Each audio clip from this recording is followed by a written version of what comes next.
ਸਾਰਿਆਂ ਨੂੰ ਸਤਿ ਸ਼੍ਰੀ ਅਕਾਲ। ਤੀਆਂ ਤ੍ਰਿੰਜਨ ਚੈਨਲ ਦੇ ਵਿੱਚ ਤੁਹਾਡਾ ਸਾਰਿਆਂ ਦਾ ਸਵਾਗਤ ਹੈ। ਅੱਜ ਕੱਲ ਕਰਦੇ ਹਾਂ ਇੱਕ ਫੇਸ ਮਾਸਕ ਦੀ। ਇਹਨੂੰ ਤੁਸੀਂ ਫੇਸ ਸਕਰਬ ਦੇ ਵਾਂਗ ਵੀ ਵਰਤ ਸਕਦੇ ਹੋ। ਇਹਦੇ ਲਈ ਤੁਹਾਨੂੰ ਜ਼ਰੂਰਤ ਪਵੇਗੀ ਓਟ ਮੀਲ ਦੀ।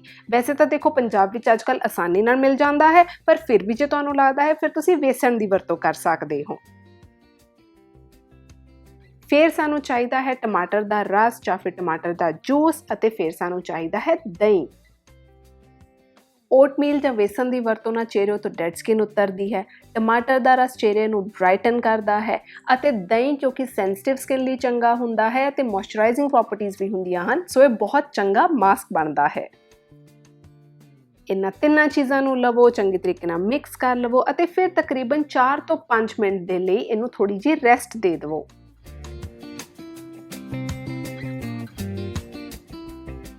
ਇਹਨੂੰ ਆਪਣੇ ਚਿਹਰੇ ਉੱਤੇ ਲਾਵੋ ਅਤੇ 10 ਤੋਂ 15 ਮਿੰਟ ਤੱਕ ਰਹਿਣ ਦਿਵੋ।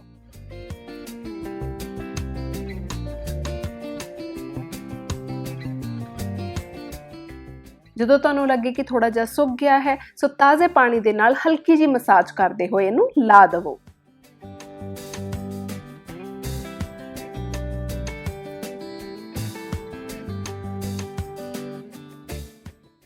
ਹੌਲੀ ਜਦੋਂ ਤੁਸੀਂ ਇਹਦਾ ਕੰਟੀਨਿਊਅਸ ਇਸਤੇਮਾਲ ਕਰੋਗੇ ਤਾਂ ਤੁਸੀਂ ਵੇਖੋਗੇ ਕਿ ਤੁਹਾਡੀ ਸਕਿਨ ਗਲੋਇੰਗ ਤੇ ਰੇਡੀਐਂਟ ਹੋ ਗਈ ਹੈ। ਤਾਂ ਅੱਜ ਦੀ ਵੀਡੀਓ ਵਿੱਚ ਬਸ ਇੰਨਾ ਹੀ। ਮੈਂ ਮਿਲਾਂਗੀ ਤੁਹਾਨੂੰ ਮੇਰੀ ਅਗਲੀ ਵੀਡੀਓ ਦੇ ਵਿੱਚ। ਉਦੋਂ ਤੱਕ ਦੇ ਲਈ ਧੰਨਵਾਦ।